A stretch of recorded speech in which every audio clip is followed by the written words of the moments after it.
Hey everyone, it's Connor again. I hope you are doing well. Recently I have been thinking of my response videos from the past and how they hold up over time. And while I was reviewing some of my work, it was announced that Tucker Carlson had interviewed alleged war criminal Vladimir Putin. There were many takes on the interview, with much of the response to Carlson's announcement being heavily critical due to Carlson's history of sympathetic statements about Vladimir Putin and his illegal invasion of Ukraine. In one instance, Carlson demanded to know why he should care about the Ukrainians, going so far as to say that he was rooting for Russia. So Hunter Biden did not. I know Hunter Biden. I actually like Hunter Biden, but that's totally corrupt, and you know it. Why is it worse to ask about it than it is to do it? Because people are dying on the front lines. You think it's a joke? Why do I care?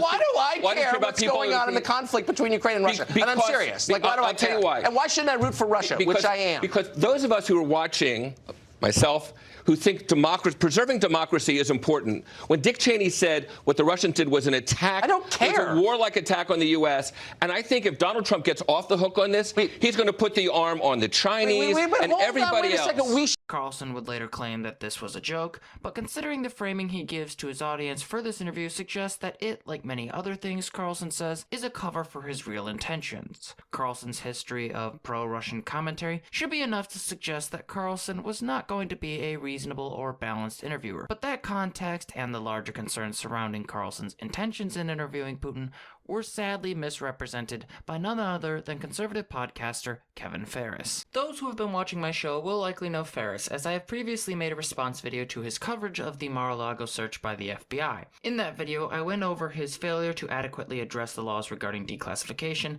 and how his overarching use of partisan distrust prevents him from seeing the bigger picture. Since then, he has expanded to YouTube, mixing his live streams with his radio show through the conservative station Cities 92.9. He is now a contributor to the Breakaway USA podcast, as well as several other shows. He has also taken to political provocation, such as his decision to troll demonstrators at an anti-DeSantis rally in Peoria. Mind if I see your sign? What are you guys out here protesting today? Hate, discrimination. In what way? Intolerance. Ron DeSantis just doesn't accept free thinking, individual rights. He wants to decide everything for everybody. Authoritarian. So my body, my choice, my freedom, my voice. What is that in reference to? Reproductive rights. So reproductive rights, you mean abortion then, right? I mean, reproductive rights. It's healthcare, women's rights for healthcare, and hey, you're a man, so I don't think any man has any right. I actually identify as a woman. For the sake of this video, I am responding to his February 11th stream titled Why Joe Biden is the Worst President in Modern American History, in which he once again lets his partisan distrust blind him to the bigger picture. As always, my sources and video credits will be included in the description below, and you can find Kevin's video so you know I'm not misrepresenting him. Introducing Carlson's interview framing, Phares argues that the media seeks to maintain propaganda for the Ukrainian government, and that our media is supporting the U.S. involvement in the war.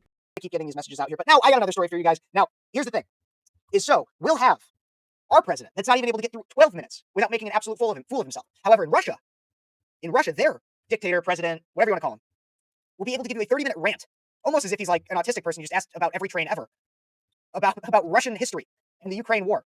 I'm not going to talk about every single part of Tucker's interview with Vladimir Putin, but I want to talk about how America responded to it. Not America, you and me. I want to talk about America, the media. So let's start off with just this announcement that Tucker made, that he was having an interview with President Putin. Take a look and listen to this clip right here. And yet the populations of the English-speaking countries seem mostly unaware. They think that nothing has really changed. And they think that because no one has told them the truth. Their media outlets are corrupt. They lie to their readers and viewers. And they do that mostly by omission. For example, since the day the war in Ukraine began, American media outlets have spoken to scores of people from Ukraine, and they've done scores of interviews with Ukrainian President Zelensky. We ourselves have put in a request for an interview with Zelensky, and we hope he accepts. But the interviews he's already done in the United States are not traditional interviews. They are fawning pep sessions specifically designed to amplify Zelensky's demand that the U.S. enter more deeply into a war in Eastern Europe and pay for it. That is not journalism. It is government propaganda. Propaganda of the ugliest kind, the kind that kills people. Americans have a right to know all they can about a war they're implicated in, and we have the right to tell them about it because we are Americans too. Freedom of speech is our birthright. We were born with the right to say what we believe. That right cannot be taken away no matter who is in the White House.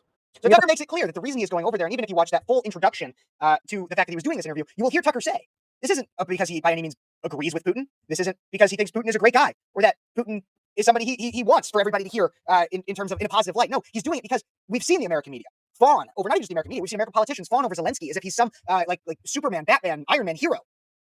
But we haven't even understood the other side.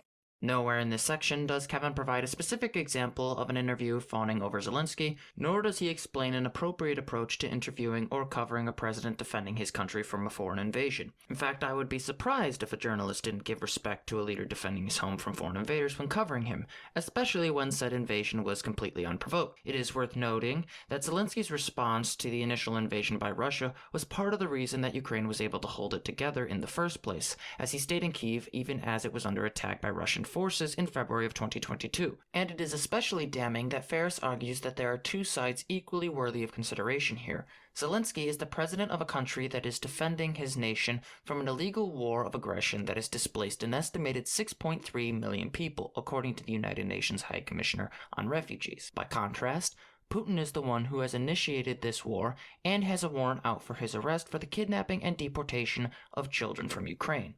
These two figures are not equal and shouldn't be treated as such. There is no equivalence between Putin and Zelensky. Continuing on, Phares encourages his audience to watch Tucker Carlson's interview and rightfully criticizes Putin for his more kind view of China. However, he also creates yet another false equivalency, arguing that Carlson is being criticized for journalistic actions taken by other figures, pointing to a 2001 interview with Putin by Barbara Walters. And I recommend everybody go watch. I mean, it can get boring, I'm not going to lie. I watched the 2-hour interview between Putin and Tucker. I watched it throughout multiple sittings. And there's things that I found Putin to say that I'm like, man, that's interesting. But at the same time, then Putin would say that he thinks China is amicable and wants to compromise with people, which by no means do I agree with.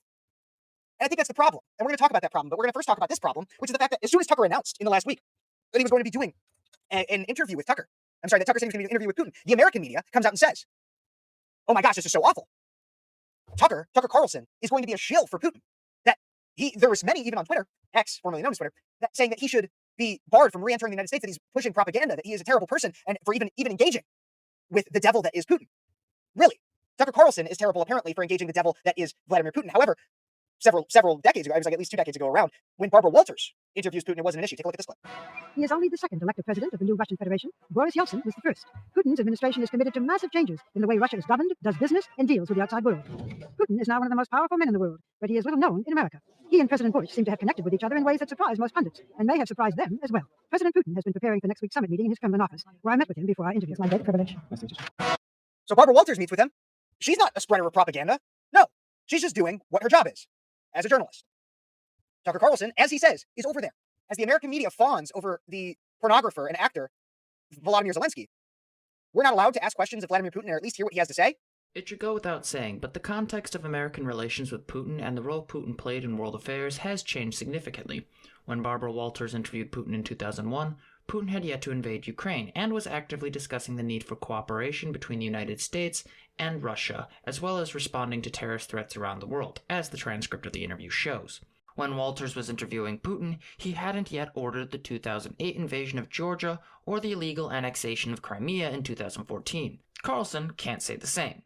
Putin is an alleged war criminal now, and the reality changes how reporting handles his presence. That much was evident to many, especially after the Russian Federation faced allegations of genocide, something I reported on in April of 2022. Simply put, the context around Carlson's interview with Putin is far more dire than it ever was with Walters. But even worse than that, Phares goes out of his way to clip CNN anchors outright to make them look like they are complaining about something they are not. And when they're not trying to say that Tucker's an awful person for interviewing him, they're also admitting that Tucker did what they couldn't. Take a look at this clip from CNN in which they're obviously very mad that Tucker Carlson was able to get an interview when they weren't. Take a look and listen to this. That's a lie. Serious news outlets, including CNN, have requested Putin to interview over and over again. No, but they never got one. And so they're obviously, maybe that's the reason it is, maybe they're just simply butthurt that they weren't able to get an interview. If you were to use the clip provided by Phares and only that clip, it would appear that CNN's Abby Phillip was upset about not getting access to Putin. However, take the full 20 seconds of that segment and the meaning changes significantly. We're here to interview the president of Russia, Vladimir Putin. Tucker Carlson is lying from the streets of Russia, no less. Not a single Western journalist has bothered to interview the president of the other country involved in this conflict, Vladimir Putin. That's a lie. Serious news outlets, including CNN, have requested Putin to interview over and over again. In this case, it becomes clear that Phillip was responding to Carlson's claim that journalists in the mainstream media were not trying to understand Vladimir Putin's point of view. As Phillips rightfully argues, Journalists at CNN and many other outlets have tried to reach out to Putin, but for the last 2 years, Putin has refused access to American journalists. Only Carlson received permission to interview Putin, and considering how little Carlson cares about facts, I am not surprised.